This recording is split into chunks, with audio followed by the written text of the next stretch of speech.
Greetings and welcome, viewers, to the episode of Sai Talks. Om Namo Venkateshaya. Today we have with us Parupalli Sri Ranganath Garu. So I'll be giving a brief introduction on him. Parupalli Sri Ranganath, a noted devotional singer from Vijayawada, is closely associated with the Tirumala Tirupati Devasthanam. He is widely known for his soulful renditions of the Annamacharya Kirtanas and the Govinda Namalu, dedicated to Lord Venkateshwara, which has reached millions of devotees worldwide. And before we hand over the mic to my mom, where she will be answering the questions, I'll be starting today's talk with a special quote. God is one, he manifests in different forms, and man worships the form to which he is most attached. All faiths are paths leading to the same goal. The quote was written by Bhagavan Sri Sathya Sai Baba. And now my mom will be asking the questions of Parupalli Uncle on the 7th episode of Sai Talks. Over to you, Mom. Sai Rama నమస్తే. నమస్కారం. చాలా సంతోషం అండి, ఇవాళ మా కోసం మీరు కొంత సమయం కేటాయించారు మీ బిజీ స్కెడ్యూల్స్ లో. నేను తెలుగులో మాట్లాడడానికి ట్రై చేస్తున్నాను, మధ్యలో కొంచెం మిక్స్ అయిపోతుంటాయి కదా మనకి ఇంగ్లీష్ వర్డ్స్, అవి క్షమించండి. I will try my level best frame my questions. నాకు కూడా ఈ కమ్యూనికేషన్ తెలుగు అయితే తేలిగ్గా ఉంటుంది. వారందరికీ కూడా శ్రోతలందరికీ కూడా నా భావం అర్థం. తప్పకుండా చాలా సంతోషం. ఇప్పుడు ఫస్ట్ క్వశ్చన్, మీ చిన్నప్పుడు మీ చైల్డ్హుడ్ గురించి, అండ్ మీరు ఎలా మీ నాన్నగారు అమ్మగారు అందరూ మీ తాతగారు అందరూ కూడా ఎలాగా మిమ్మల్ని చిన్నప్పటి నుంచి గైడ్ చేసి ఇప్పుడు మీరున్న మీరున్న పొజిషన్స్ ఎలా రాగలిసారు. And I know you have so many things. I don't know how to frame a question also మీకోసం. బట్ మీ చైల్డ్హుడ్ గురించి చిన్నప్పటి నుంచి అందరికి శ్రోతలందరూ కూడా వినడానికి ఒక మంచి అవకాశం దొరికింది.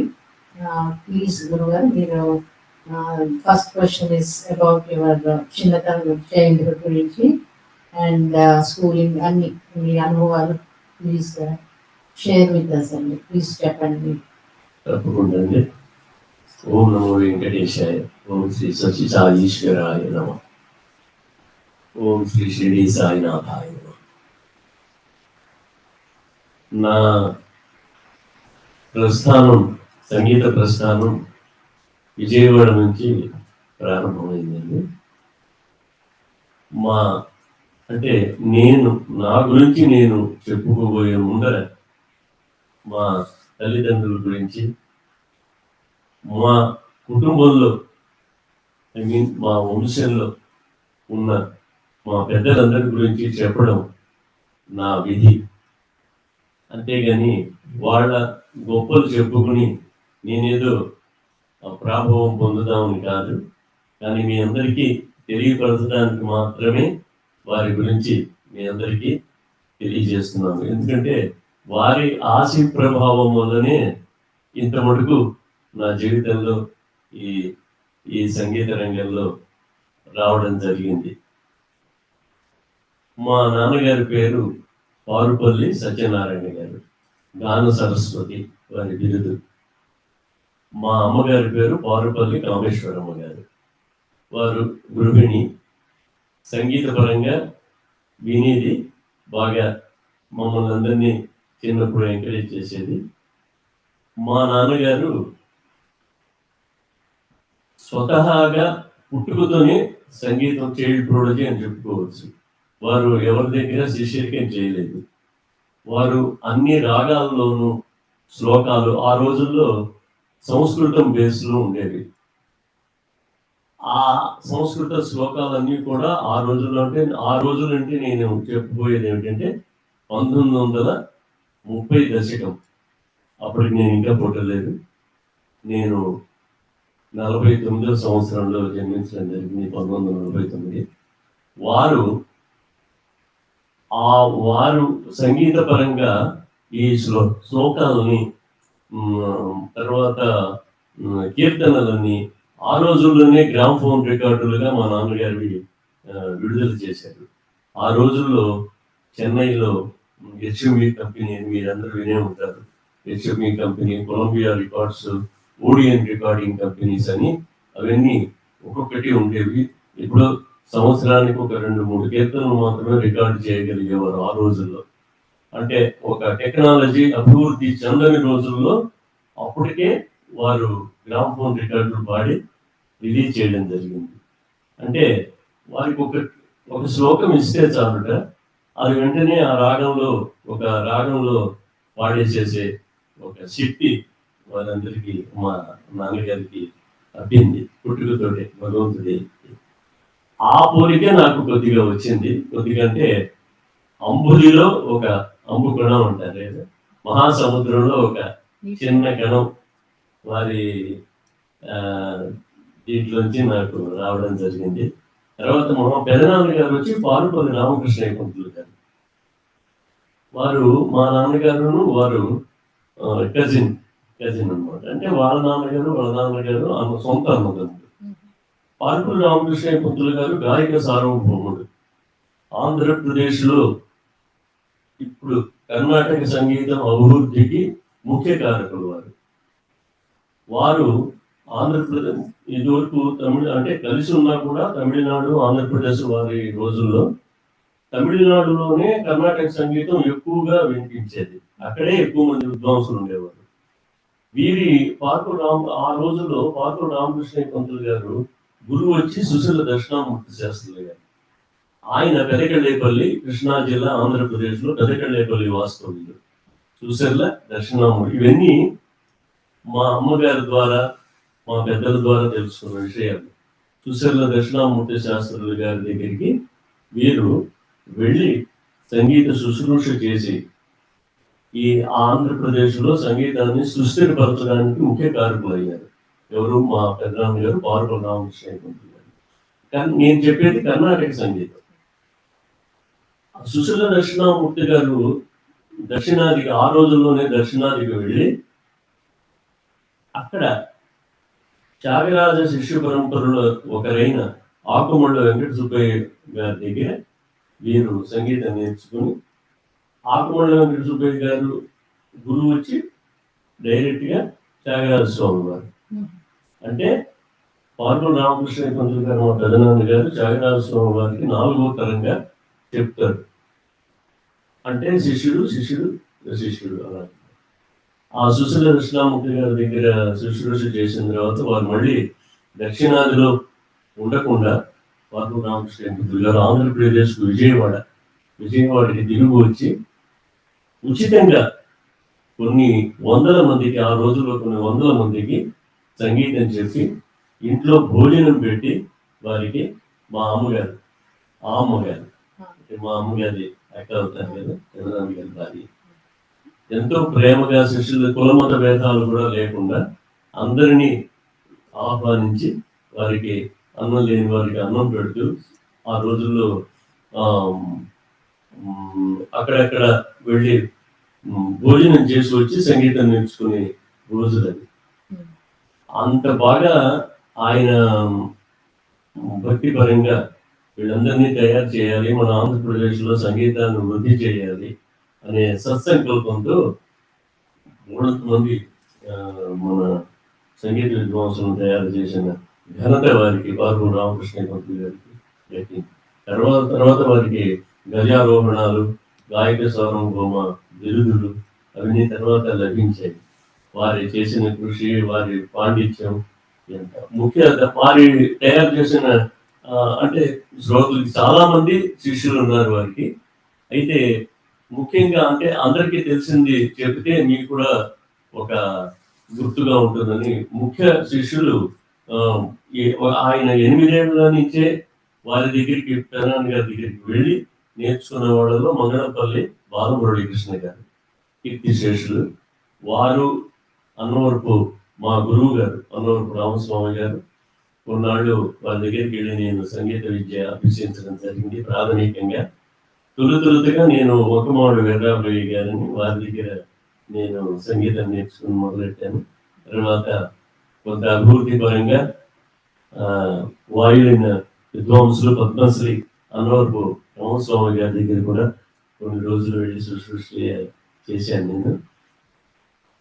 వారందరూ కూడా ఈ వీరి దగ్గర నేర్చుకున్న విద్వాంసులు.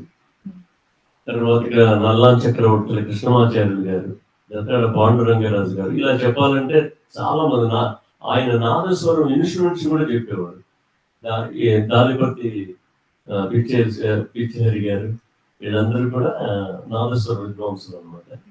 ఇంతమందిని తయారు చేసి వారి ద్వారా ప్రపంచ వ్యాప్తి చెందించారు. అంటే మన తెలుగు వారు కూడా కర్ణాటక సంగీతంలో ప్రావీణ్యం ఉండాలి అనే సత్సంకల్పంతో ఆ రోజుల్లోనే అప్పుడు ఆల్ ఇండియా రేడియో స్థాపించడం జరిగింది విజయవాడలో.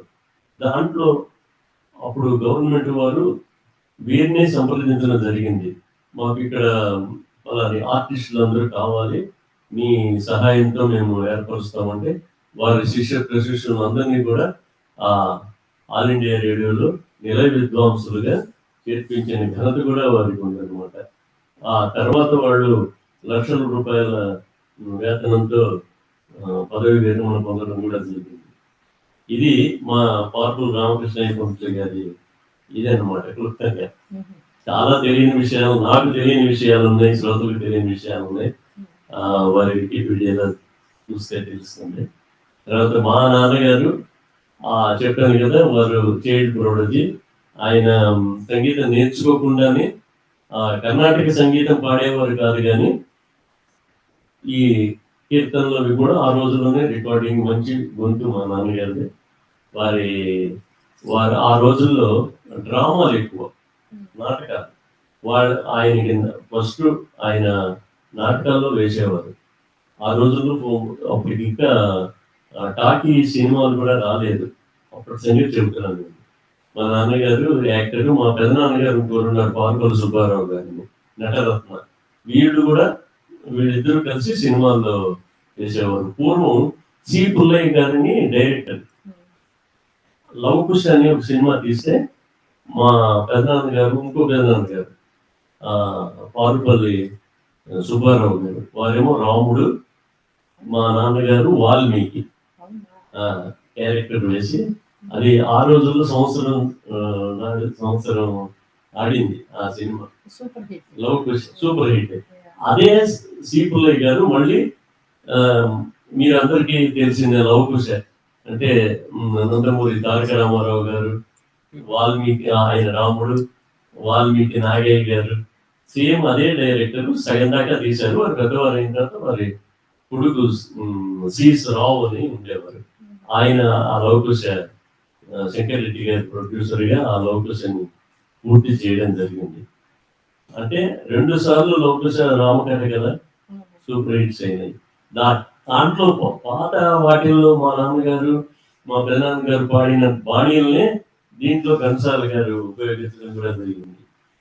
అది అలా చేసిన తర్వాత మా నాన్నగారు సినిమాల్లో అప్పుడు స్టార్ట్ అయినాయి, టాకీ సినిమాలు స్టార్ట్ అయినాయి.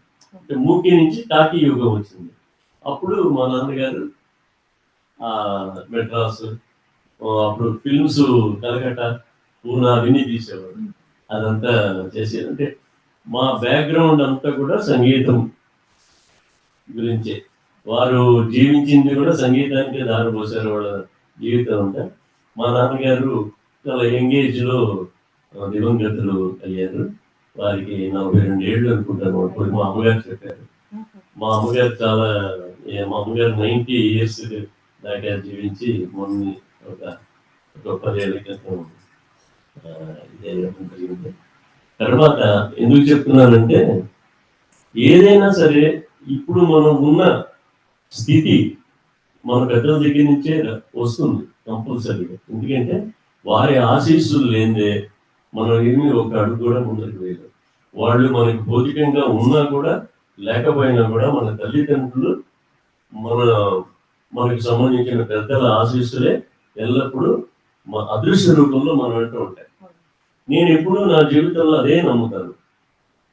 నాకేదో పెద్ద టాలెంట్ ఉందని కానీ నేను ఎప్పుడూ నమ్ముకోలేదు. మా అమ్మగారు అంటూ ఉండేవారు, వీడు ఎలా పైకి వస్తాడు. మా అన్నయ్య గారు నేను ఇద్దరమే మా అన్నయ్య గారు పార్పల్లి శ్రీరామచంద్రమూర్తి గారు రైటర్, ఇప్పుడు ప్రస్తుతం విశాఖపట్నంలో ఉన్నారు, పెద్దవారు అయ్యారు. వారు రాసిన పాటలు నేను చాలా గ్రామఫోన్ రికార్డులుగా, క్యాసెట్స్, నేను ప్రవేశించిన తర్వాత గ్రామఫోన్ రికార్డులు యుగం అయిపోయింది, క్యాసెట్స్ స్టార్ట్ అయింది. క్యాసెట్స్ తర్వాత సీడీలుగా దాదాపు వారు రాసినవి, బయట వాళ్ళు రాసినవి కూడా నేను ఒక 4000 సీడీలు ఇప్పటిదాకా పాడగలిగాను నేను. కేవలం పెద్దల ఆశీస్సుల వల్లనే. నేను సంగీత పరంగా పెద్దగా నేర్చుకున్నది లేదు. స్వామివారి కటాక్షంతో, మా నాన్నగారి ఆశీస్సులతో, వారి ఇందాక చెప్పినట్టుగా సముద్రంలో ఒక బిందువులాగా నాకు అబ్బిందంటే, దీని ద్వారానే ఇదంతా ఎప్పుడు మొదలైందంటే, నాకు సంగీత పరంగా ప్రొఫెషన్ విజయవాడలో ఉండేవాళ్ళం. విజయవాడలో ఉన్నప్పుడు 24వ సంవత్సరం కూడా వచ్చింది, 25 కూడా వచ్చేసింది. అప్పటిదాకా నేను ఏదో చిన్న చిన్న ఉద్యోగాలు, ఈ సంగీత పరంగా కాదు, దీనికి అదరదాన్ని తీసాను చేసుకుంటూ ఉండేవాడిని. కానీ మనసులో మాత్రం చిన్నప్పటి నుంచి పాడాలి అని ఒక తపన ఉండేది నాకు. అది ఏదైనా సరే, సినిమా పరంగా కానీ, ఇటు కర్ణాటక సంగీతం కానీ, ఇటు ఏదైనా ఒక జానపద గీతాలు కానీ, సంగీతం అన్ని దానికి సంబంధించినవి ఉండేది ఒక తపన. ఆ తపన ఏమైందంటే అలా మనసులో ఉండిపోయేప్పటికీ అది భగవంతుడు గ్రహించాడని అనుకుంటున్నాను నేను.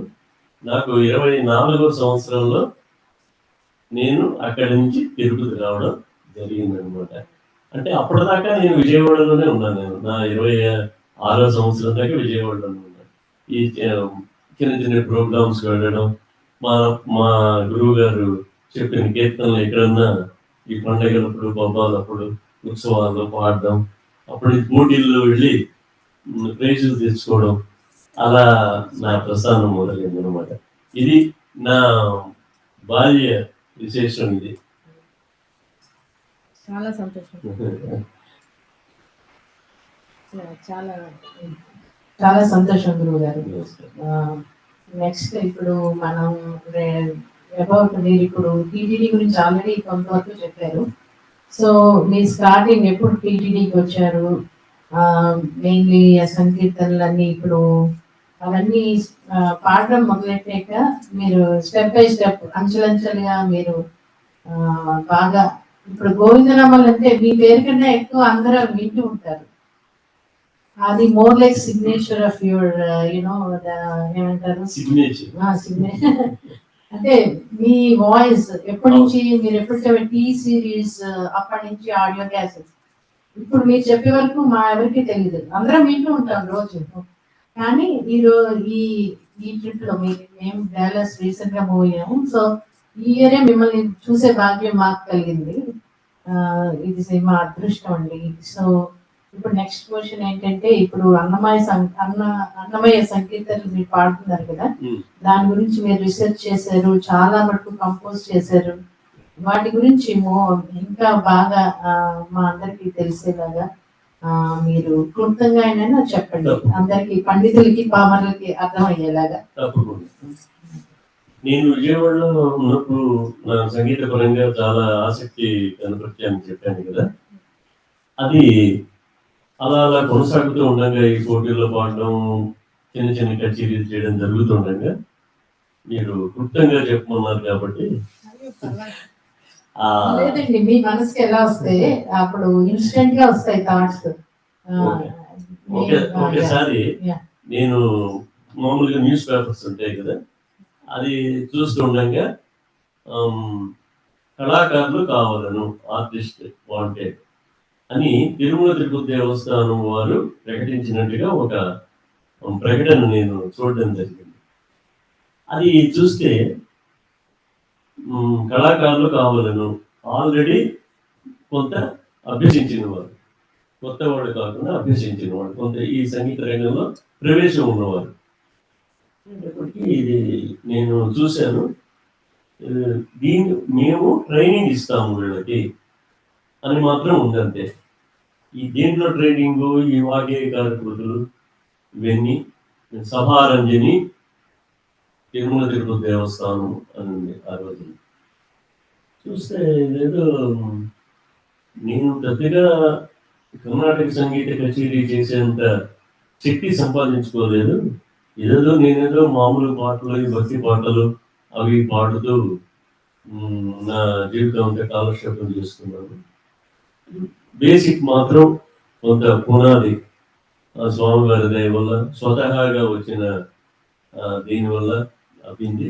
సరే ఇదేదో చూడాలి అనుకుని నేను అప్లై చేశాను. చేస్తే ఇంటర్వ్యూ నాకు తిరుమల తిరుపతి దేవస్థానం కళారంజని కోర్స్ అది ఇప్పుడు నేను చెప్పేది ఏంటంటే 1980లో జరిగింది ఈ విషయం. 1980లో అప్పుడు తిరుమల తిరుపతి దేవస్థానం కార్యనిర్వహణాధికారిగా శ్రీ పివిఆర్కే ప్రసాద్ గారు ఉన్నారు. వారి సంకల్పమే ఇది.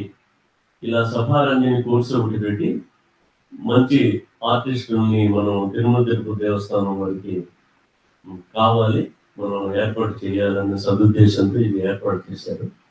సరే నేను ఇంటర్వ్యూకి వెళ్ళంగానే అక్కడ ఒక పెద్ద బిల్డింగు దాని గురించి కేటాయించారు. వెంకటేశ్వర కళాపీఠం దాని పేరు. నేను వెళ్ళిన ఇంటర్వ్యూ కోర్సు పేరు సభారంజని, అంటే వేదికల మీద పాడే కోర్సుకి ఒక అందరి చేత పెద్ద పెద్ద ఆర్టిస్టుల చేత మాకు అధ్యయనం చేయించారు. సరే నేను వెళ్ళేటప్పుడు అక్కడ దాంట్లో ఆ వెంకటేశ్వర కళాపీఠంలో కొన్ని కోర్సులు కూడా పెట్టారు. రవీణ కోర్సు అని ఉంటుంది. దాంట్లో ఆల్రెడీ డిప్లొమా తీసుకున్న వాళ్ళకి రవీణ అంటే ఎంఏ పోస్ట్ గ్రాడ్యుయేషన్ అయిపోవాలన్నమాట. అది పెట్టి ఒక ప్లాన్ గా అది స్టార్ట్ చేయడం జరిగింది ప్రసాద్ గారి టైంలో, ప్రసాద్ గారి టైంలో. సరే వెళ్ళంగానే ఇంటర్వ్యూ అయిపోవడం, నేను దాంట్లో నన్ను సెలెక్ట్ చేయడం. మొత్తం దాదాపు 25 మంది 30 మంది వస్తే దాంట్లో కేవలం 8 మందిని మాత్రమే వాళ్ళు ఎంపిక చేసుకున్నారు. దాంట్లో 8 మందిలో నేను ఒకరిని. వివిధ జిల్లాల నుంచి రావడం జరిగింది అన్నమాట. సరే నేను అప్పుడు ఇంకా మళ్ళీ విజయవాడ వచ్చాను. 26 ఏళ్ళు విజయవాడలో ఉండి ఆ ట్రైనింగ్ ఎంత ఇస్తారని చూస్తే 250 రూపాయలు నెలకి. ఇండియన్ కరెన్సీలో 250 రూపాయలు ఇస్తారని మా ఇంట్లో ఎవరు ఒప్పుకోలేదు. నువ్వు 250 రూపాయలు ఇక్కడ మాకు ఒక టైప్ ఇన్స్టిట్యూట్ ఉంది మా అన్నయ్య గారి, నువ్వు ఇక్కడ కూర్చుంటే ఏదో ఒకటి వస్తుంది మనకి నెలకి, గడిచిపోతూ ఉంటుంది. నువ్వు 250 రూపాయలకి అప్పటికే నాకు వివాహం కూడా అయిపోయింది. నువ్వు ఇప్పుడు వెళితే ఏంటి అసలు మా అమ్మగారు ఎట్లా ఉండేవాళ్ళని చెప్పండి, గాలిపట్టంలాగా వెళ్ళిపోతాడు అంటే గాలిపట్టం ఇదే తెగిపోతే ఎక్కడ పడుతుందో దానికే తెలియదు. అలాగా ఇప్పటికీ సరే నేను అలా కాదు, ఎందుకో నాకు వెళ్ళాలని ఉంది. స్వామివారు మరి వెంకటేశ్వర స్వామి దగ్గర అక్కడ దొరకడం ఉంటేనే అసలు మహద్భాగ్యం అని వెంటనే నేను వెళ్ళిపోయాను. ఎవరి మాట వెళ్ళలేదు. అంటే కొద్దిగా అనుమతి లభించింది. సరే నీ ఇష్టం అనేటప్పటికీ నేను ఇంకా అది తీసుకుని విజయవాడ మా ఫ్యామిలీ మాత్రం విజయవాడలో నుంచి నేను ట్రైనింగ్కి 1980లో వెళ్ళడం జరిగింది. అక్కడి నుంచి 1 సంవత్సరం పాటు నేను అధ్యయనం చేశాను. అక్కడ రామదాసు కీర్తనలు, త్యాగరాజ స్వామి వారి ఉత్సవ సాంప్రదాయ కీర్తనలు, తర్వాత నారాయణ దీపుల వారి తరంగాలు, పురంధరదాసుల వారు, ఈ వాగ్గేయకారులందరివి, ప్లస్ అన్నమాచార్యుల వారు. ప్లస్ ఎందుకున్నానంటే ఇప్పుడు నా తీసుకున్నది అన్నమాచార్య వృత్తి కాబట్టి, సంకీర్తన కాబట్టి, ప్రచార వృత్తి అన్నీ నేర్చుకున్నాను. నేర్చుకునేటప్పటికీ 1 year అయిపోయింది. 1 సంవత్సరం పాటు అయిపోగానే అక్కడ ఏదో కొన్ని కారణాంతరాల వల్ల దాన్ని ఇది చేసేస్తున్నారు, దాన్ని క్లోజ్ చేసే పరిస్థితి ఏర్పడింది ఆ వెంకటేశ్వర కళాపీఠాన్ని. అప్పుడు పివిఆర్కే ప్రసాద్ గారు ఇంకా అప్పుడు ఉన్నారు. ఒకసారి ఈ ట్రైనింగ్ అయిపోగానే సరే ఒకసారి వీళ్ళందరినీ పరీక్ష చేద్దామని చెప్పి వారు ఒక రోజు వచ్చి అందరి చేత పాడించారు. నేను కూడా పాడాను. ఆ పాట తొలుతగా పాట మీకు తర్వాత పాడి వినిపిస్తాను. రంగరంగ రంగపతి రంగనాథ మీ సింగారాలు తెరచాయి శ్రీరంగనాథి పెద్ద తిరుమలాచార్యులు వారు రాశారు. అవునవునండి, చాలా పాపులర్. శ్రీ తాళపాక తిరుమలాచార్యులు. అది ఆ కీర్తన నేను ఎలా నేర్చుకోవడం ప్రతిష్ఠించిందంటే, ఈ సంవత్సరంలో అక్కడ వేరే ఈ వెంకటేశ్వర కళాపీఠం కాకుండా అన్నమాచార్య ప్రాజెక్టు ఆఫీస్ ఉంటుంది. అక్కడ సాయంత్రం పూట నా ట్రైనింగ్ అవగానే వెళ్ళి అక్కడ స్వామివారివి 29 వాల్యూములు ఉండేవి అక్కడ లైబ్రరీ. అది చూసిన తర్వాత దాంట్లో ఒక రోజున ఈ కీర్తన కనిపించింది. ఏదో నా పేరులో ఉందని ఆ స్వార్థంగా చూసేదో ట్యూన్ చేద్దాం. ఈ ట్యూనింగ్ అనేది నాకు చిన్నప్పటి నుంచి అలవాటు. మన్నయ్య గారు రాసిన పాటలు, చిన్న చిన్న పాటలు, లలిత సంగీతం పాటలు అన్నీ నేను ట్యూన్ చేస్తుండేవాడిని. నా సొంతంగా బాడీ కట్టి ఉండేవాడిని. అది ఏ రాగం తెలియకపోయినా నాకు వచ్చేసేది. అలా చక్కగా వచ్చిన తర్వాత నాకు తెలుసు పలానా రాగంలో చేస్తున్నాను తెలుసు. వెంటనే దాన్ని కరెక్ట్ గా సరిపోయే రాగం కుదిరిపోయేది అంతే. అలాగా నాకు కొద్దిగా అలవాటు ఉంది దాంట్లో. అప్పుడు రంగరంగ రంగపతి సింధు భైరవి రాగంలో ట్యూన్ చేశాను. అది మనసులో ఉంది. అది వారి దగ్గర పాడడం దర్శించింది. ఇంకా కొంతమంది ఉన్నారు పెద్దలు, నాకు నేర్పిన పెద్దలందరూ ఉన్నారు చాలా మంది. వారి సమక్షంలోనూ కార్యనిర్వహణాధికారి తిరుమల దేవస్థానం వారు కూర్చుని వింటే అంతా అయిపోయింది. మాకేం చెప్పలేదు. నన్ను వారు ప్రత్యేకంగా పిలిచారు కార్యనిర్వహణాధికారి. నన్ను రంగనాథ్ అని అనేవారు. రంగనాథ్ మీరు ఎవరు లేనప్పుడు నేను చెప్తాను, అన్నమాచార్య ప్రాజెక్ట్లో ఉద్యోగంలో జాయిన్ అవ్వండి అన్నాడు. ఇదే జరిగింది. అదే రోజు ఇంటర్వ్యూ నేను పాడాను, ఒకే కీర్తన పాడాను.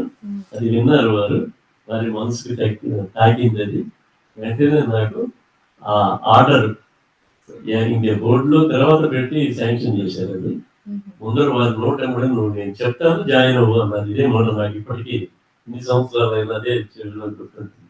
వారు మంగతయ్యారు. చాలా మంచి వ్యక్తి ఆయన. అంటే నాకు ఉద్యోగం కదా అసలు మామూలు స్వతహాగా ఆయన చాలా మేధావి. తర్వాత పివి నరసింహారావు గారికి పిఏగా గారు కూడా పనిచేశారు ప్రధానమంత్రిగా ఉన్నప్పుడు.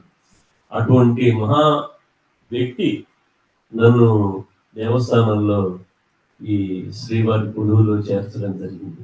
అప్పటి నుంచి ఇంకా వెనుక తిరిగి చూసుకోకుండా ఇంకా నాకు సిద్ధాంతం లాగా అన్నమాచార్య కీర్తనలు దొరికాయి నా జీవితానికి. అంటే కేవలం ఇది స్వామివారి ప్రేరణే. శ్రీ వెంకటేశ్వర స్వామి వారు నన్ను విజయవాడలో వారి చెల్లెలైన కనకదుర్గ అమ్మవారి దగ్గర నుంచి నన్ను రప్పించుకున్నాడు ఈవిడ అనుమతితో. అక్కడ విజయవాడ కనకదుర్గ ఫేమస్. ఆవిడ దగ్గర కొన్ని ఆవిడ కీర్తనలు అవన్నీ పాడుతూ ఉండేవాడిని. ఇప్పుడు అక్కడ ఉత్సవాలు జరిగేవి, దసరా ఉత్సవాలు. నిజంగా ఆశీస్సులు కాదురా నువ్వు నీ ప్లేస్ అక్కడ అని చెప్పింది ఆవిడ. స్వామివారు ఆహ్వానించారు ఈ రూపంలో. ఇదంతా అదృశ్యంగా జరిగేది. ఇవన్నీ మన జీవితంలో ఏదైనా ఒక శుభం జరిగినా, ఇంకోటి జరిగినా కూడా అంటే భగవత్ ప్రేరణే.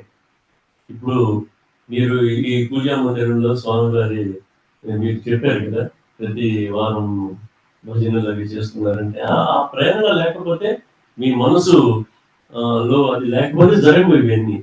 దానివల్ల ఫలితాలు అంతర్లీనంగా మీకు వచ్చేస్తాయి. ప్రత్యేకంగా చెప్పక్కర్లేదు. ఈ జన్మలో కాకపోయినా ఈ పుణ్యం అంతా మీరు మూట కట్టుకుని మరుసటి జన్మలో అన్న అనుభవిస్తారు. ఈ పూర్వజన్మ కర్మఫలం ఈ రోజు ఇప్పుడు అనుభవించినా కూడా మనం దిగులు చెందవలసిన అవసరం లేదు. ఈ జన్మలో మనం భగవత్ భక్తిగా ఈ కొన్ని కార్యక్రమాలు మనం ఇలా చేసుకుంటూ ఉంటే స్వామివారి కటాక్షం ఎల్లప్పుడూ వెంటండి ఉంటుందనే నమ్మకం నాకుంది. అలాగే నేను ఈ పెద్ద నాకు అర్హతలు ఈ సంగీత రంగంలో అర్హతలు లేకపోయినా కూడా నేను ఈ స్థితిలో మాత్రం కనీసం ఈ స్థితిలో ఉన్నందుకు ఎల్లప్పుడూ నేను తిరుమల తిరుపతి దేవస్థానం శ్రీ వెంకటేశ్వరుని కృపా కటాక్షంగానే భావిస్తాను. అప్పటి నుంచి చాలా కీర్తనలు నేను అన్నమయ్య కీర్తనలు దాదాపు ఇప్పుడు 800 అన్నమాచార్య సంకీర్తనలు స్వరపరచడం జరిగింది. ఇంకా ప్రచారం మొదలైంది, తద్వారానే ఇక్కడికి రావడం జరిగింది. ఇది నా ఈ వృత్తిలో చేరడానికి ప్రధాన కారణాలు. చాలా బాగా చెప్పారు గురువు గారు. అండ్ ఇప్పుడు ఇంకొక విషయం, మీరు కొన్ని క్యాసెట్స్ కానీ సిడీస్ కానీ ప్రైవేట్ ఆల్బమ్స్ రిలీజ్ చేశారు కదా, అందరి god is one different forms. ఇప్పుడు బాబా షిరిడి సాయి, సత్య సాయి, అయ్యప్ప, అండ్ మీరు చెప్పారు దుర్గా దేవి గారు, దుర్గమ్మ, అందరి మీద. సో వాటికి రిలేటెడ్ అందరికీ అంటే మేము ఎవరైనా మనందరం వినాలి అనుకున్నప్పుడు, ఫర్ ఎగ్జాంపుల్ దసరా నవరాత్రి వస్తుంది అనుకోండి, అప్పుడు మీరు పాడినవి అవన్నీ డెఫినెట్లీ ఉండే ఉంటాయి. ఇంతకు ముందు అయితే సిడి ఆడియో క్యాసెట్స్ ఉండేవి, ఇప్పుడు మోస్ట్లీ ఐ థింక్ ఆన్లైన్ వచ్చాయి కదా అన్ని. వాటి గురించి మీరు పాడిన పాటలు అవనివ్వండి, కీర్తనలు, వాటి గురించి కూడా కొంచెం వివరంగా చెప్పండి అందరికీ. నేను ఇందాక చెప్పినట్టుగా కటాక్షం స్వామివారి, వెంకటేశ్వర స్వామి వారి కటాక్షంతో వెళ్ళినా కూడా నా ముఖ్యంగా ఎందుకు చెప్పానంటే, నా జీవితం వారి ఆశీస్సులతో ప్రారంభమైంది. అంటే సంగీత రంగంలో ఈ కర్ణాటక సంగీతమైనా సంగీతమే, చిన్న లలిత సంగీతమైనా చదివినందుకు నేను మామూలుగా సంగీతం ఉంటున్నా అదే, అంతేగాని నేను మహా విద్వాంసుడని నేను చెప్పట్లేదు. ఆ శక్తి ఇచ్చాడు కాబట్టి నేను సంగీతంలో అని అనగలిగాను. నేను ఇలా 1980 నుంచి నా మొదలైందని చెప్పాను కదా నా సంగీత ప్రస్థానం. అప్పుడు సహజంగా నేను పాడినప్పుడు కాస్త కొద్ది గొంతు భగవంతుడు ఇచ్చిన గొంతుకి కొద్దిగా ఆకర్షణ చెందేవాడు అందరికీ. మంచి గొంతు ఉండేవాడు. అప్పుడు నేను అనుకుంటే ఉన్నాను, వాళ్ళు అన్నప్పుడు నేను ఇంకా బాగా ఇంకా నేర్చుకున్నట్టు ఇంకా రద్దుకోవాల్సింది అయ్యాను. అంటే స్వామివారు మళ్ళీ నువ్వు నా దగ్గరగా కొలువు ఉండడానికే నీకు లైఫ్ ఇచ్చాడు, నేను ఇచ్చాను నీకన్నా భావంతో నేను అలా ఉండేవాడిని. అప్పుడు కొన్ని రికార్డింగ్ కంపెనీలు మన్నయ్య గారు రాసిన పాటలు ఉన్నాయి రెడీగా, కొన్ని ఉన్నాయి, మీరు మాకు క్యాసెట్ రూపంలో పాడిస్తారా అని ఫస్ట్ ఒక కంపెనీ అడగడం, దాన్ని మళ్ళీ నేను 10 పాటలు ట్యూన్ చేయడం, వారికి పాడడం. అది పలాని దేవుడు అని లేదు నాకు. ముఖ్యంగా నాకేమిటంటే, ఇప్పుడు బాబా వారైనా, షిరిడి సాయిబాబా వారైనా, సత్య సాయిబాబా వారైనా, తర్వాత ఇంకొక రాఘవేంద్ర స్వామి వారైనా, ఇప్పుడు ప్రజెంట్ మనలో తిరిగే నడిచే దైవాలు అంటారే, ఈ భక్తిని ప్రపంచవ్యాప్తంగా వ్యాప్తి చెందించే మహాపురుషులంతా ముందు మన కళ్ళ ముందు ఇంకా తిరుగుతున్నారు. ఇప్పుడు గణపతి సత్యనారాయణ స్వామి వారైనా, నాకు వీరంటే నాకు ఒక ఉన్నతమైన భావాలు ఉన్నాయి నాకు. బాబా గారైనా, సత్యసాయి బాబా గారైనా, ఎందుకంటే వాళ్ళు ఈ ప్రపంచంలో, నేను ఇందాక చెప్పినట్టు నాకు అన్నమయ్య కీర్తన పాడతాను నాకు తెలియదు కదా, వారు ఈ ప్రపంచానికి స్వామివారి ఒక అంతర్లీనంగా ఇక్కడ ఒక మహాపురుషుల రూపంలో జన్మించడం జరిగింది. మన ఎదురుగుండే ఇప్పుడు కృష్ణ పరమాత్మ కూడా ద్వాపర యుగంలో కృష్ణుడు తిరుగుతుంటే లెక్క చేసేవారు కాదు, ఎవరో కొంతమందికే తెలుసు ఆయన పరమాత్ముడు అని. అలాగే రామచంద్రమూర్తి కూడా త్రేతాయుగంలో. అలాగా మన ఎదురుగుండా తిరుగుతుంటే మనకి కొంతమంది ఇది కాదు, ఆయన దేవుడు కాదు, ఈయన ఇలా చేశాడు, అలాంటి భావన నేను మనసులో ఎప్పుడు నేను తెచ్చుకునేవాడిని కాదు. అందరూ మహానుభావులు, కృష్ణ రామ అనేవాడు అందరూ కూడా మహాభక్తులు. అందులో ఇంకా వారు సాయిబాబా గారు అంటే, తర్వాత ఇంక షిరిడి, వీరందరి కథలు, వీరు ప్రజెంట్ నేను పుట్టపుట్టి కూడా వెళ్ళి కొన్ని సంకీర్తనలు పాడడం జరిగింది. అక్కడ ఒక క్యాసెట్ కంపెనీలు ఉండేవి, వారికి నేను పి సుశీల్ గారు ప్రముఖ గాయని, వారి చేత 10 పాటలు నేను బాబా గారు పాటలు నేను పాడించడం జరిగింది. అలాగే నేను పాడాను. అలా నాకు ఒక భేదభావం ఉండేది కాదు. స్వామివారి సమక్షంలో ఉన్నా కూడా వీరందరినీ ఎంతో గౌరవభావంగా నేను రాఘవేంద్ర స్వామి వారి మీద పాడాను, షిరిడి సాయి మీద పాడాను, సత్య సాయి వారి మీద పాడాను, తర్వాత ఇంకా ఈ వీడు వాళ్ళని కాదు, మొత్తం భక్తిగా పాడను. ఒక క్యాసెట్ కనుక ఆ రోజుల్లో నేను గర్వంగా చెప్పుకోగలను. అది ఒక క్యాసెట్ నేను పాడితే కొన్ని వేల క్యాసెట్లు ప్రజల హృదయాల్లోకి వెళ్ళిపోయింది.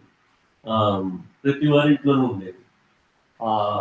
అలాగే నాకు ఈ క్యాసెట్ ఫీల్డ్లో, ఆడియో ఫీల్డ్లో మంచి పేరు సంపాదించుకోగలిగాను నేను. పారుపల్లి రంగనాథ్ గారు అంటే ఇప్పుడు అన్నమాచార్య కీర్తనలు, అప్పుడు భక్తి పాటలు నేనే ఫస్ట్ ఉండేవాడిని ఆ రోజుల్లో.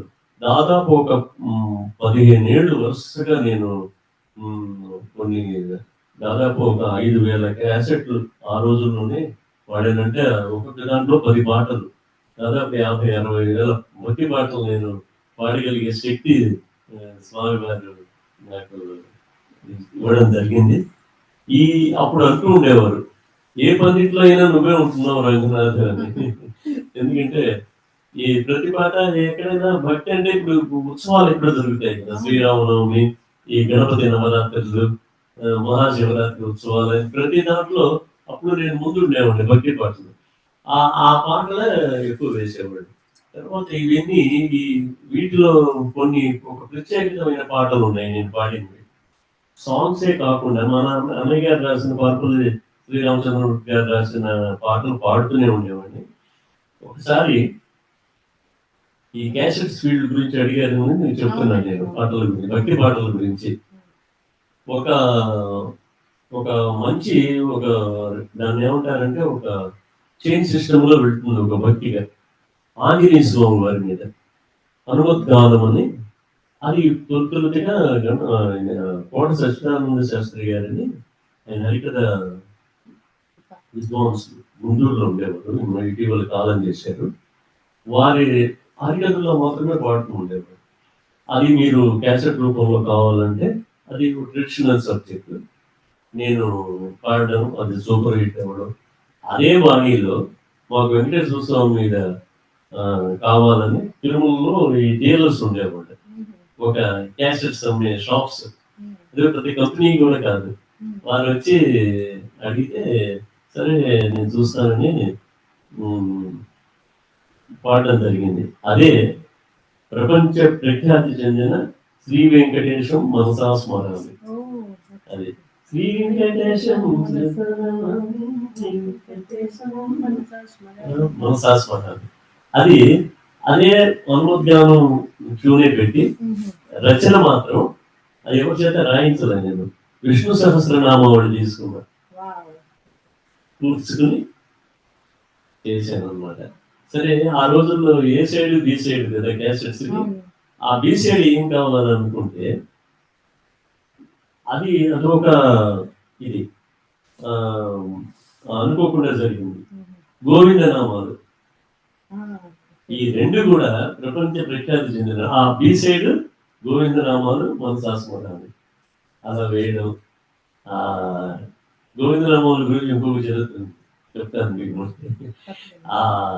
అలా ఈ క్యాసెట్స్ లో కూడా తర్వాత క్యాసెట్స్ అన్ని పోయిన తర్వాత సిడీలకి మార్చేశారు. ఆ కీర్తనలన్నీ టెక్నికల్ గా సిడీలోకి మార్చి, ఇప్పుడు సిడీలు కూడా లేవు, పెన్ డ్రైవ్లు వచ్చినాయి. పెన్ డ్రైవ్లు కూడా లేవు, ఇప్పుడు మళ్ళీ ఆన్లైన్ మీరు చెప్పినట్టు అన్ని ల్యాప్టాప్స్ లో, మొబైల్స్ లో వింటున్నారు. అది భక్తి సంగీతంలోని లైక్.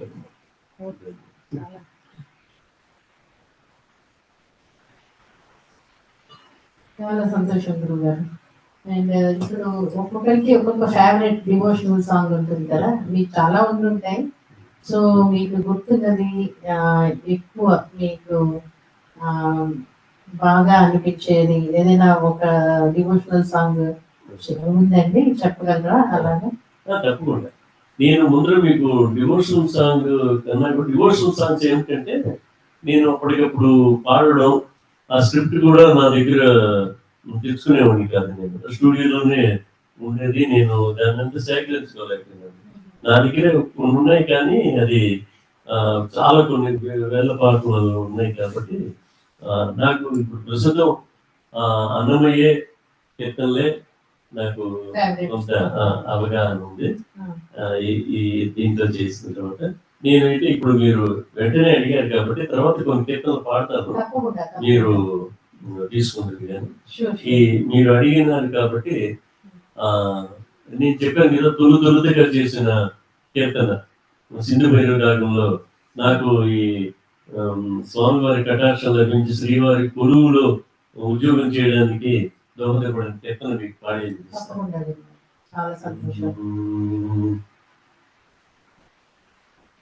రంగ రంగ రంగపతి రంగనాథ నీ సింగారాలే తరచాయ శ్రీరంగనాథ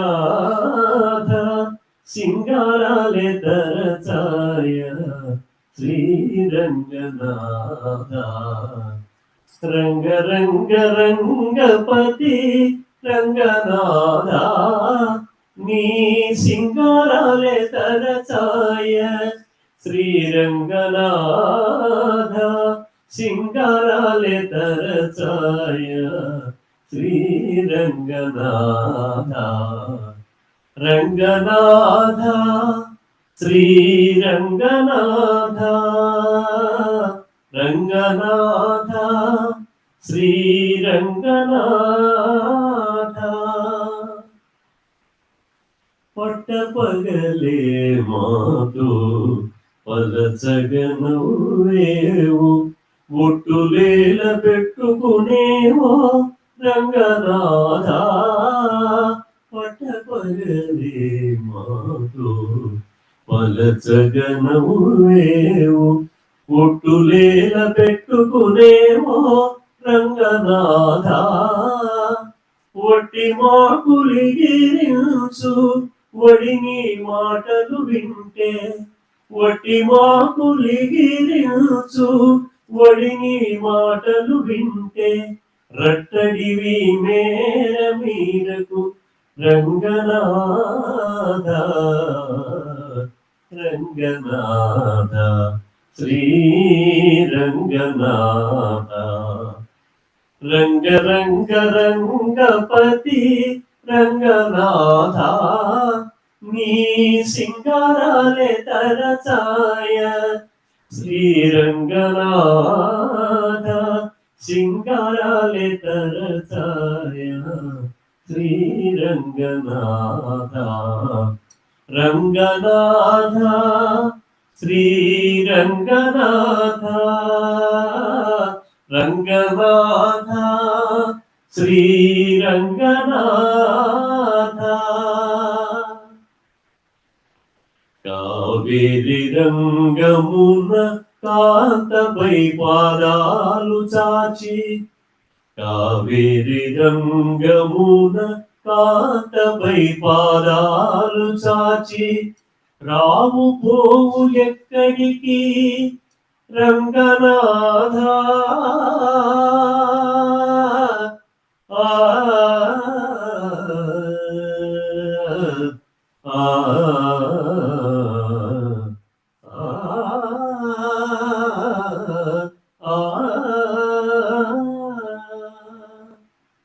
కావేరి రంగమున కాంతపై పాదాలు చాచి రావు పోవు ఎక్కడికి రంగనాథ శ్రీ వెంకటాద్రి మీద చేరి నన్ను కూడితివి వెంకటాద్రి మీద చేరి నన్ను కూడితివి ఏవల చూచిన నీవేయుటు రంగనాథ రంగనాథ శ్రీరంగనాథ రంగ రంగ రంగపతి రంగనాథ నీ సింగారాలే తరచాయ శ్రీరంగనాథ సింగారాలే తరచాయ శ్రీరంగనాథ రంగనాథ శ్రీరంగనాథ రంగనాథ శ్రీరంగనాథ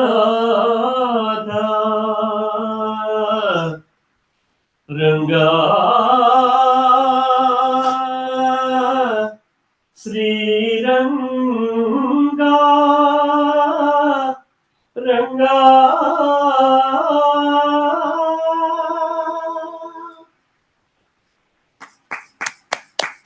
ఇది 1980లో నేను దీనికి సింధు భైరవి రాగంలో వాణిని చేకూర్చడం జరిగింది. చాలా సంతోషం, చాలా బాగుంది గురుగారు. వితౌట్ ఎనీ ఇన్స్ట్రుమెంట్స్ సోలో అంత ధారాళంగా క్విక్ గా మీరు పాడగలిసారు. చాలా బాగా ఉందండి అసలు మీ వాయిస్ అంటే ధన్యవాదాలు. చాలా సంతోషం. అండ్ ఇంకొకటి, ఇప్పుడు మీరు ఇక్కడ యుఎస్ వచ్చారు, ఇప్పుడు ప్రత్యేకంగా వెంకటేశ్వర స్వామి కళ్యాణోత్సవం పిలుస్తున్నారు. అండ్ అపార్ట్ ఫ్రమ్ దట్ మీరు కొంత టైం అందరికీ నేర్పించడం కోసం అందరూ అడగగా మీరు స్మాల్ వర్క్ షాప్స్ లా కండక్ట్ చేస్తున్నారు కదా. సో మీరు డిఫరెంట్ అన్ని ప్లేసులకి వెళ్ళి వచ్చారు. వీఆర్ సో లక్కీ, మీరు మా కోసం కూడా ఒక స్మాల్ వర్క్ షాప్ క్రియేట్ చేశారు. మేమందరం కూడా చాలా హ్యాపీ ఫీల్ అయ్యాము. ఎవరు కూడా అంత డీప్ గా కర్ణాటక సంగీతం తెలిసిన వాళ్ళు ఎవరు లేరు, కానీ మీరు అందరినీ inclusive, you included every one. And వాళ్ళకి కూడా కమిట్మెంట్ ఉంది. బట్ మీరు అంత పెద్ద విద్వాంసులు అయి ఉండి మీరేమి అసలు అందరినీ కూడా సమానంగా ఎంకరేజ్ చేసి, అండ్ మీ సహనానికి పరీక్ష అవ్వచ్చు ఒక్కొక్కసారి, కానీ బట్ స్టిల్ అందరూ అడిగిన సంకీర్తనలు అందులో కూడా మీరందరికీ కొంచెం నోరు తిరిగేలాగా మంచిగా ఉన్నవి సెలెక్ట్ చేసి నేర్పించారు. అది కూడా చాలా మంచి అవకాశం మా అందరికి. అండ్ అది so nice of you, so kind of you అండి. అండ్ ఆల్సో ఇప్పుడు మీరు బాలాజీ టెంపుల్స్, అదే వెంకటేశ్వర స్వామి టెంపుల్ ఇండియాలో చాలా ఉన్నాయి. తిరుమతి హెడ్ ఆఫీస్ అనుకోండి. ఇప్పుడు మనకి ఇక్కడ పిట్స్బర్గ్ అలా చాలా టెంపుల్స్ ఉన్నాయి, చికాగో, అరోరా అండ్ మన డాలస్ అన్ని చోట్ల. మీరు విజిట్ చేసిన టెంపుల్స్ యుఎస్ లో ఏమేమి అవుట్ సైడ్ ఇండియాలో కాకుండా ఇక్కడ all over the world, especially start with USA and then other countries, మీరు ఎక్కడెక్కడ చూశారు మన వెంకటేశ్వర స్వామిని ఆలయాల గురించి కొంచెం మీరు చెప్పగలరు? నేను ఇప్పుడు యుఎస్కి రావడం, అమెరికాకి రావడం ఇప్పుడు ఇది 11వ సారం. 2000 నా ఉద్దేశం 2001లో మొట్టమొదటిసారి వచ్చినట్టు గుర్తు. ఫస్ట్ కాన్సర్ట్ నేను న్యూయార్క్లో ఇవ్వడం జరిగింది. అప్పుడు వచ్చింది నేను తిరుపతి దేవస్థానం వారి టీంతో వచ్చాను. అక్కడ కేవలం అమెరికాలో అప్పుడు 7 రోజులు మాత్రం ఉండే అవకాశం కలిగింది. ఆ ప్రోగ్రాం అయిపోగానే మేము తిరిగి భారతదేశానికి వెళ్ళిపోయాం. అప్పుడు మీకు అందరికీ పరిచయం ఉంటుంది, అక్కడ గణేష్ టెంపుల్ ఉంది. ఆ ఏరియాల పేర్లు నేను గుర్తుపెట్టుకోవడం కష్టంగా, నాకు ఇంగ్లీష్లో ప్రవేశం తక్కువ, మొహమాటం లేకుండా.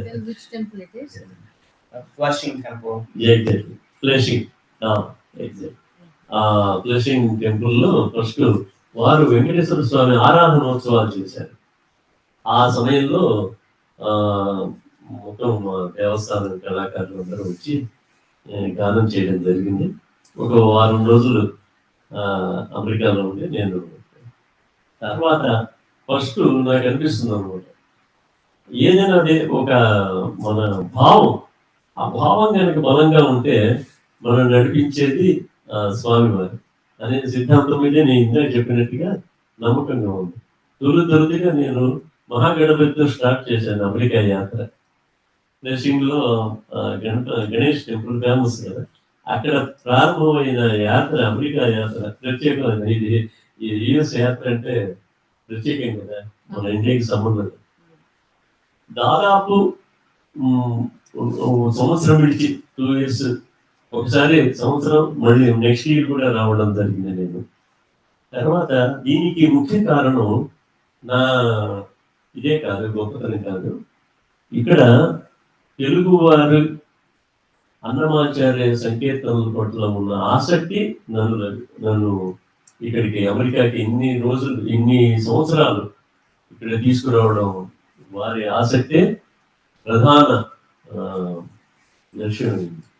ఎందుకంటే నేను ఇప్పుడు వచ్చినా కూడా అన్నమయ్య కీర్తనలు పలాని పార్పు రంగనాథ్ గారిని పిలిపించాలి అనే సంకల్పంతో వీరికి ఉండబట్టే నేను రాగలిగాను ఇన్ని సంవత్సరాలు. తర్వాత అంటే ఒక్కరి వల్ల నేను అక్కడి నుంచి వ్యయం అవుతుంది కదా, అది ఒక్కరు కాకుండా ఇక్కడ వేరే సంఘాలు ఉన్నాయి కదా, న్యాక్స్ అంటే, తర్వాత కొన్ని తెలుగు సంఘాలు, వారి ద్వారా తాన న్యాక్స్, ఆట, ఇవన్నీ ఉన్నాయి కొన్ని సంస్థలు. వీరి ప్రతి సంవత్సరం మార్చి సంవత్సరం ఒక్కొక్కరు చేస్తుంటారు కదా, వారు నేను కళ్యాణోత్సవం చేయడం, కళ్యాణోత్సవంలో పాడడానికి నన్ను నియోగించడం. కొన్ని సంవత్సరాలు దేవస్థానం వారి ద్వారా రావడం జరిగింది. తర్వాత పాట నా అదృష్టం బాగుండో పాట నచ్చు వీళ్ళందరికీ, మనం ఉన్న ప్రవాస భారతీయులందరికీ, ముఖ్యంగా మన తెలుగు వారికి అన్నమాచార్య సంగీతం పట్ల ఆసక్తి, వినాలనే కుతూహలం, ఇవన్నీ కూడా నన్ను ఎన్ని సంవత్సరాలు ఇక్కడికి రప్పించడం తటస్థించింది. ఇక్కడికి నేను ఇక్కడ కేవలం వెంకటేశ్వర స్వామి టెంపుల్స్ లో పాడటమే కాదు, ప్రతి శనివారం ఆదివారమే కదా ఇక్కడ మామూలుగా వీరికి కుదిరి ప్రోగ్రామ్స్ పెట్టేది. నేను గురువారాలు కూడా ఉపయోగించుకునేవాడు. వాళ్ళు నన్ను గురువారం మీరు అదర్దే అన్నమయ్య పాడతానండి అని అనగానే గురువారం స్వామివారి షిరిడి సాయి టెంపుల్లో కానీ, సత్యసాయి వారి భజన్స్ లో కానీ ఆల్ ఓవర్ అమెరికాలో వెళ్ళడం, నేను గురువారాలు కూడా వారికి అన్నమాచార్య కీర్తనతో పాటు కొన్ని నేను రికార్డులో ఇచ్చిన కొన్ని కీర్తనలు నాకు గుర్తున్నవి బాబా గారి మీద పాడటం, వారు చాలా సంతోషించి నన్ను గౌరవించడం జరిగింది. ఇక్కడ వెంకటేశ్వర స్వామి దేవాలయాలంటే పిట్స్బర్గ్ పాడాను. ఒకసారి దేవస్థానం వారి ద్వారా వచ్చాను నేను, ఒకసారి నన్ను పర్సనల్ గా వాళ్ళు ఇన్వైట్ చేశారు. తర్వాత చికాగో వెంకటేశ్వర స్వామి వారి గుడిలో పాడాను. తర్వాత బోస్టన్ బాబా గారి టెంపుల్లో పాడాను. అలాగా ఇటీవల కనెక్టికట్ లో నేను మాకు బాగా గౌరవించేవారు ఉన్నారు అనమాట. ప్రతి చోట ఉన్నారు. అక్కడ నాకు ఎక్కువ నన్ను వారు ఏర్పడటమే కాకుండా అందరితో చెప్పి పలానా ఆర్టిస్ట్ వచ్చారని చెప్పి నాకు చేయూతనిచ్చి నడిపించడం జరిగింది. అక్కడ ఇటీవలే సత్యనారాయణ స్వామి టెంపుల్లో కూడా ఈసారి వచ్చింది ఏమిటంటే, నేను నాట్స్ వారు ఇన్వైట్ చేయడం జరిగింది. వారే వ్యయం భరించి నేను ఫస్ట్ అందుకు న్యూయార్క్ లో దిగి న్యూయార్క్ నుంచి ఫ్లారిడా వెళ్ళి ఆ కార్యక్రమాన్ని ముగిస్తూ అప్పటి నుంచి మొత్తం అమెరికాలోని ఈస్ట్ సైడ్ అంతా టెంపుల్స్ అన్ని నేను వచ్చానంటే పలానప్పుడు డేట్ లో మీకు ప్రోగ్రామ్ ఉందని వెంటనే వారే తెలియపరచాలి తప్పదు కదా. అలా నేనున్నానని, ఇది అమెరికా అంటే చిన్న దేశం కాదు, అందరూ ఎవరెవరి వృత్తి ధర్మంలో వాళ్ళు బిజీగా తలమునకలై ఉంటారు. నేను వచ్చానని వాళ్ళకి నా ఉనికిని తెలియజేస్తేనే కదా అలా నేను వచ్చింది తెలిసింది. నేను తెలియపరచంగానే వెంటనే వాళ్ళు ప్రతి టెంపుల్లో నాకు ప్రోగ్రామ్ అరేంజ్ చేయడం, అది విజయవంతంగా వాళ్ళు అందరూ ఆనందించడం అలా జరిగిందనమాట. పిట్స్బర్గ్ లో పాడాను. తర్వాత నేను నాకు డల్లాస్ మెయిన్ సెంటర్ అనమాట అమెరికాలో. ఇప్పుడు వచ్చినా కూడా నేను డాలస్ వస్తాను, ఇక్కడే దిగుతాను. ఈసారి మాత్రం న్యూయార్క్ లో దిగి ఫ్లారిడా వెళ్ళాల్సి వచ్చింది.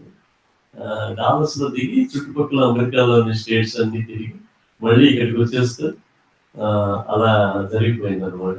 డాలస్ మన ఇక్కడ ఫేమస్ అయిన హిందూ DFW హిందూ టెంపుల్లో పాడాను చాలా సార్లు. తర్వాత హనుమాన్ టెంపుల్లో కూడా వెంకటేశ్వర స్వామి గారిది అక్కడ కూడా పాడాను. తర్వాత ఇవన్నీ ఒక ఎత్తు అయితే, నన్ను చాలా మంది మీరు ఆన్లైన్ చెప్తారండి సంగీతం, ఆన్లైన్ కాదు ఇప్పుడు ఇక్కడే చెప్తాను మీకు అనేవాడిని. ఎందుకంటే నాకు ఆన్లైన్ లో ఎక్కువ నేను పెట్టుకోలేదు, ఎందుకంటే ఇక్కడ టైమింగ్స్ వేరుంటుంది. నేను అది సక్సెస్ చేయగలుగుతానో లేదో అని ఒక ఇది.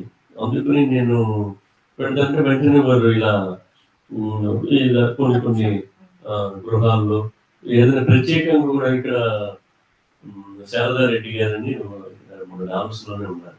వారు గోపాల్ గారు వీళ్ళందరూ కూడా నాకు మంచి స్నేహితులు. ఇక్కడ మీలాగా మీరు ఇప్పుడు ఏర్పరిచిన అలా వాళ్ళందరూ కూడా లాస్ట్ టైము ఎక్కడో ఇర్వింగ్లో ఒక స్కూల్ లాంటి రూమ్ లో తీసుకుని మళ్ళీ ఇక్కడ తీసుకుని నన్ను ఈ ఆన్లైన్ కాదు చేసి క్లాసులు అంతా బాగా చక్కగా పిల్లలందరూ నేర్చుకున్నారు. ఈసారి మీ ప్రోద్బలంతో లక్ష్మీ దుర్గా గారి అండ్ శ్రీ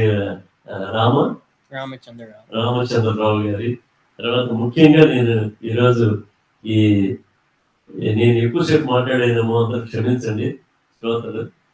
మన చిరంజీవి సాయి అనే అంటే ఇదేమి అతిశయోక్తి కదా, వారు ముందర చెప్తున్నారని కాదు. ఈజ్ భారతీయుడైనా కూడా లైక్ అమెరికన్. ఎందుకంటే అంత ఆ ఇంగ్లీషు మాట్లాడే కానీ అందరూ మాట్లాడతారు ఇక్కడ. అది నాకు ఒక విధంగా మైనస్ పాయింట్ అయిందని చెప్తాను. వారి ప్రతిభ ఉంది, సాయి ప్రతిభ ఉంది. నాకు ఆ అమెరికన్ యాక్సెంట్ ఇంకా అర్థం కాదనమాట. కానీ ఆ మనసులోంచి ఆ భావం మన తెలుగు అంతా కూడా శుభ్రంగా చిన్నవి కూడా అతనికి అర్థం అవుతుంది. ప్రపంచ జ్ఞానం గల వ్యక్తి శ్రీ సాయి. అతనికి అనంత ఆశీస్సులు కలగాలని నేను ముఖ్యంగా అనుకున్నాను. స్వామివారి ఆశీస్సులు తప్పనిసరిగా నీ వెన్నంటూ ఉంటాయి, నీ పురోభివృద్ధికి దోహదపడతాయి. తర్వాత ఈరోజు అతను ఇంటర్వ్యూ చేయాలి, ఇది వారి అమ్మగారు తీసుకున్నారు. మీకు కూడా చాలా కృతజ్ఞతలు. ఎందుకంటే నాకు అర్థం కావాలి కదా తెలుగు, అందుకు మీకు కూడా తెలుగులో చెప్తేనే బాగుంటుంది. క్వశ్చనీర్ కూడా ఇంగ్లీష్లో కూడా సాయి తర్వాత మీకు టైటిల్స్ లో ఉంటారు, వేస్తారు. ఈ మీ దీని పేరు యూట్యూబ్ ఛానల్ పేరు సాయి టాక్స్.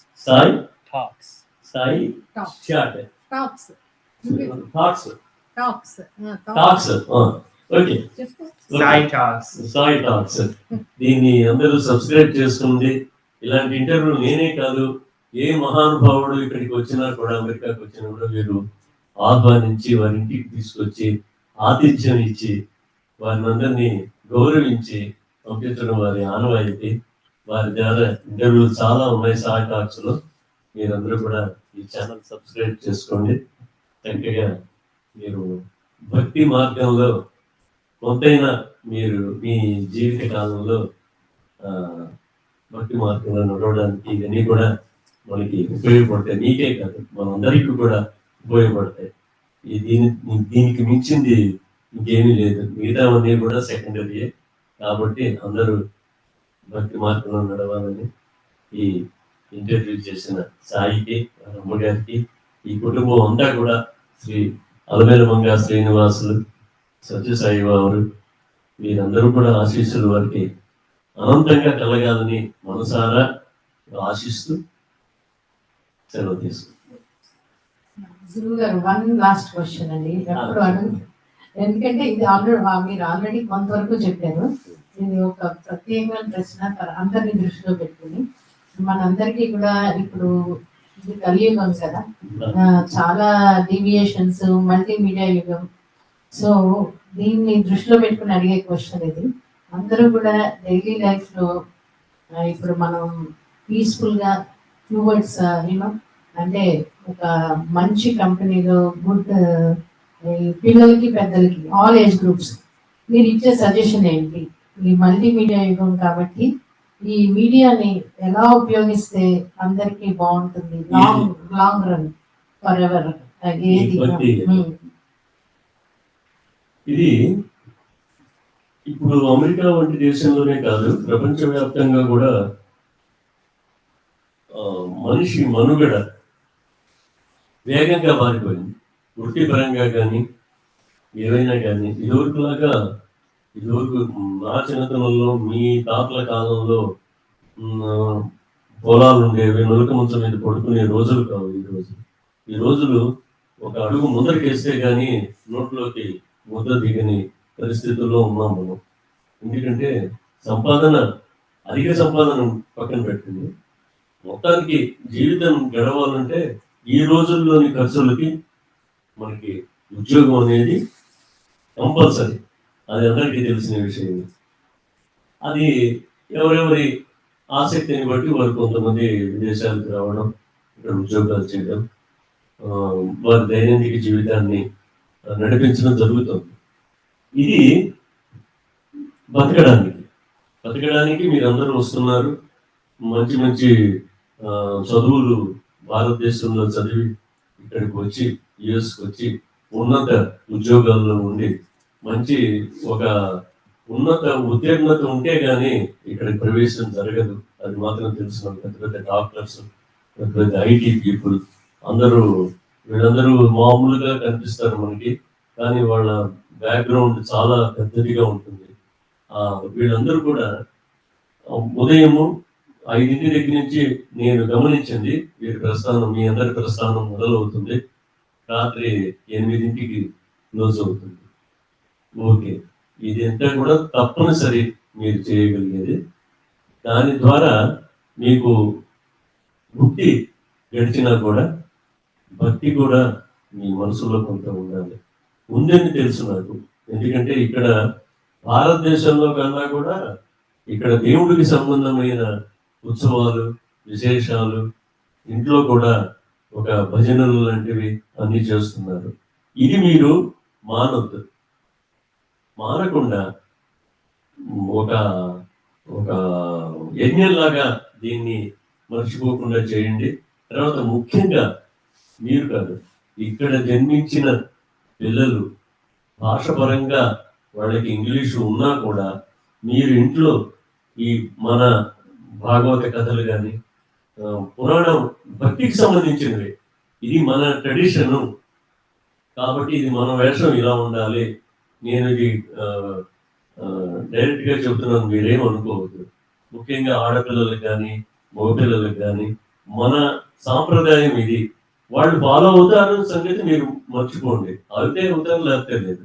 మీరు చెప్పడం తల్లిదండ్రుల ధర్మం, మన ట్రెడిషన్. మనకి దేవుడు పొద్దున్నే లేవగానే వచ్చి ఫోటో దగ్గర దండం పెట్టుకుని బయటికి వెళ్ళాలి. అలాంటి చిన్నది.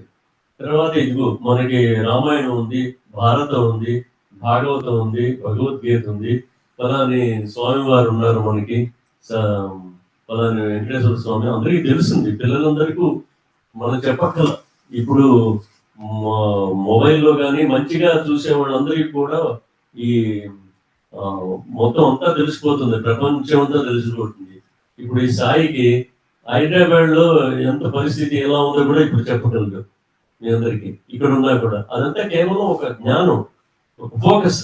ఆ ఫోకస్ అందరికి, ఇప్పుడున్న పిల్లలందరికీ, ఇప్పుడందరికీ ఉంది. కానీ దాన్ని మీరు బలపరచాలి అంతే. ఈ భక్తి పట్ల, ముఖ్యంగా మన తెలుగు పట్ల, తెలుగు అందరికీ నేర్పించడానికి ప్రయత్నిస్తూ ఉన్నారు. ఇప్పుడు మన చిల్కన్ ఆంధ్ర వాళ్ళందరూ కూడా మనబడి అని స్టార్ట్ చేస్తారు. చాలా మంచి విషయం అది.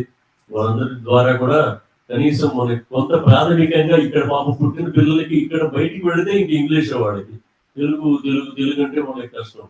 ఇంట్లోనే మనతో తెలుగు మాట్లాడేట్టుగా, మనం వాళ్ళతో తెలుగు మాట్లాడేట్టుగా మీరు చూసి, ముఖ్యంగా లాంగ్వేజ్ వారికి బాగా వచ్చేటట్టుగా, తర్వాత భక్తి పరంగా వారికి కొన్ని పద్యాలు చెప్పడం.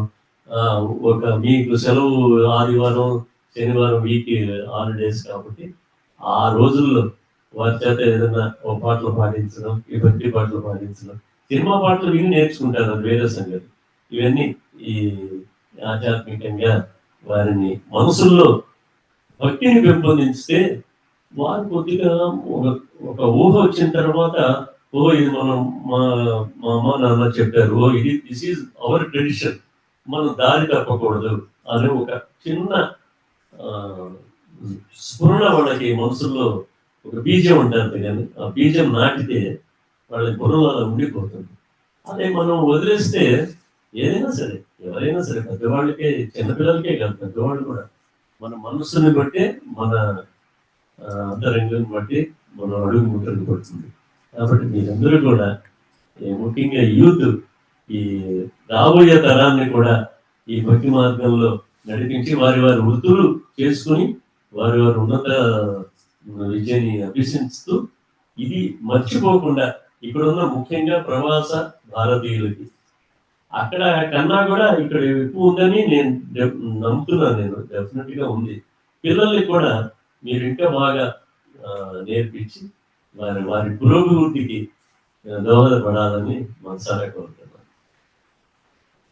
That was a very wonderful interview we had today, Parvali Uncle. Thank you so much for the wonderful 7th episode of Side Talks. It was truly a wonderful experience, and we are all blessed to hear from you today. Om Namo Venkateshwara, Jai Sai Ram. And Uncle will sing from it. And then also we would like to request Parvali Uncle to sing a few kirtanas as well. You come to Namaste.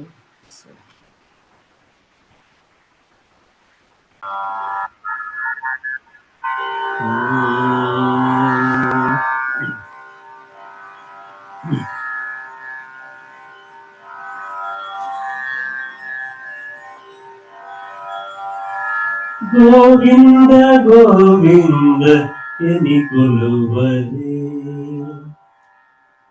Govinda Govinda ఎని కొలువరే,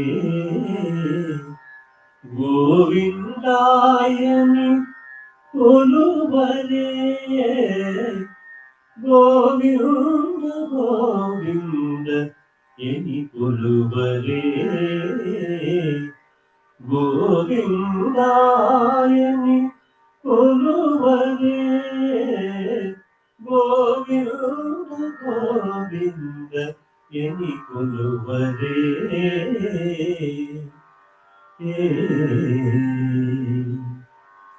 హరి అచ్యుతాయని ఆడరే, పురుషోత్తమాయని పొగడరే, హరి అచ్యుతాయని ఆడరే, పురుషోత్తమాయని పొగడరే, పరమ పురుషాయని పలుకరే, సిరివరయనుచును చెలగరే జనులు, గోవింద గోవింద గోవింద గోవింద గోవింద గోవింద గోవింద గోవింద గోవింద గోవింద ఎని కొలువరే, గోవిందాయని కొలువరే, గోవింద గోవింద ఎని కొలువరే.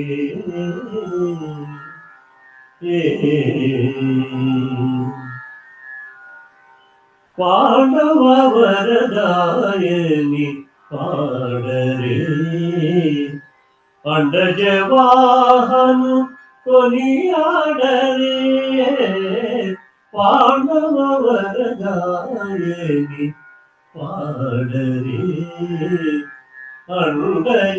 అండజవాహను కొనియాడరే, కుండల రాయని కోరరే, దండిత మాధవుని తగచరే జనులు, గోవింద గోవింద గోవింద గోవింద గోవింద గోవింద గోవింద గోవింద గోవింద గోవింద ఎని కొలువరే, గోవిందాయని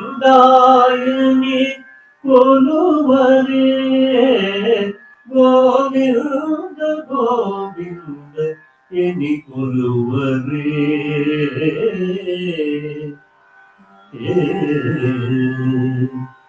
దేవుడు Shri విభుడని తెలియరే, సోవల అనంతుని చూడరే,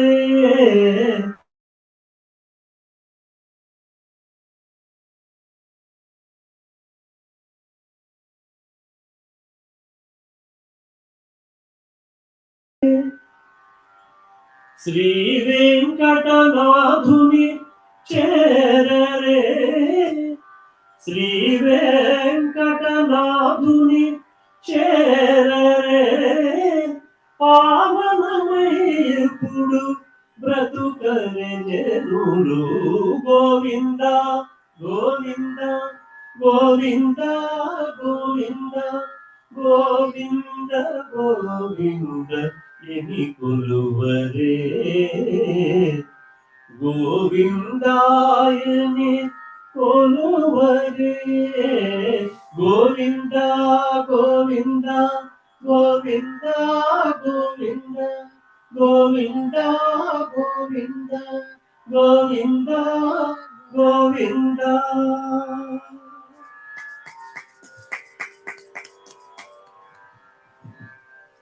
Very nice. It was very nice hearing that today, Parupali Uncle. Thank you so much. It was such a wonderful interview. Yeah. And then one small request is, would you be able to do the Govindanamu? తప్పకుండా.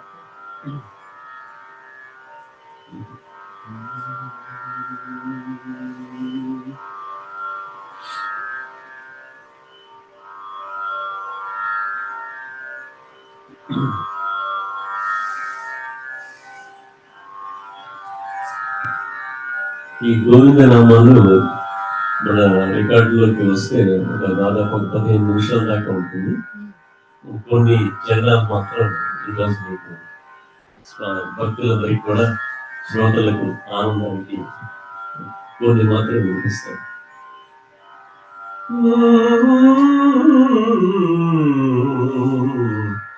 ఇది రేవతి రాగంలో కూర్చొని జరిగింది గోవింద నామాలు. ఇది అప్పుడు cassettes వాడడం జరిగింది తొలితొలితగా. తర్వాత ప్రపంచవ్యాప్తం అయిందని అందరికీ తెలిసిన విషయం. ముఖ్యంగా ఈ గోవిందనామాల గురించి చెప్పాలంటే, ఇప్పుడు తిరుమలలో శ్రీదేవి భూదేవి సహితంగా శ్రీ స్వామివారు ఆలయం లోపల నుంచి 4 మాడల వీధులుగా ఊరేగింపులో కేవలం నేను పాడిన ఈ గోవిందనామాలు స్వామివారికి వినిపించేటట్లుగా బ్రాడ్కాస్టింగ్ సెక్షన్లో వేయడం నా పూర్వజన్మ సుకృతంగా శ్రీ అలమేలమంగ వెంకటేశ్వర స్వామి వారి ఆశీస్సులుగానే భావిస్తాను నేను. అది పూర్వజన్మ సుకృతం నాది. ఇంకే పాటలు వేయకుండా ఈ గోవిందనామాలు మాత్రమే వారు తిరిగి ఆలయం లోపలికి వెళ్ళేదాకా కూడా ఇది భక్తులందరూ విని ధరించేటట్లుగా పాడిన విన్నా కూడా స్వామివారి నామాలు మనకి పుణ్యప్రదమే. అలాంటి భాగ్యాన్ని నేను నోచుకున్నానని చెప్పడానికి చాలా సంతోషిస్తున్నాను. కొన్ని నామాలు మీ అందరికీ.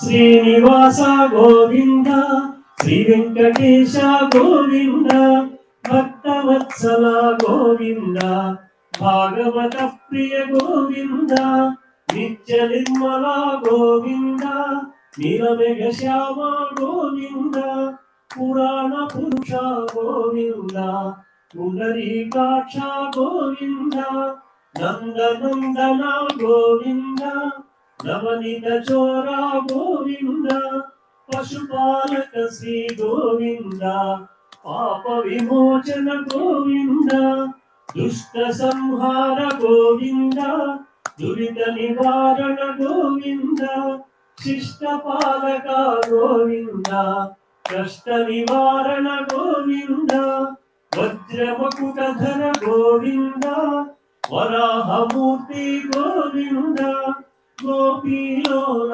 గోవింద, గోవర్ధనుద్ధార గోవింద, సీతానాయక గోవింద, శ్రీజన పాలక గోవింద, దీన పోషక గోవింద, ధర్మ స్థాపక గోవింద, శ్రీముద్రాంకిత గోవింద, శ్రీవత్సాంకిత గోవింద, ధరణీ నాయక గోవింద, దినకర తేజ గోవింద, శంఖ చక్రధర గోవింద, శాంగ గదాధర గోవింద విరజాతీర్థస్థ గోవింద విరోధి మర్దన గోవింద సాలగ్రామధర గోవింద సహస్రనామ గోవింద లక్ష్మీ వల్లభ గోవింద లక్ష్మణాగ్రజ గోవింద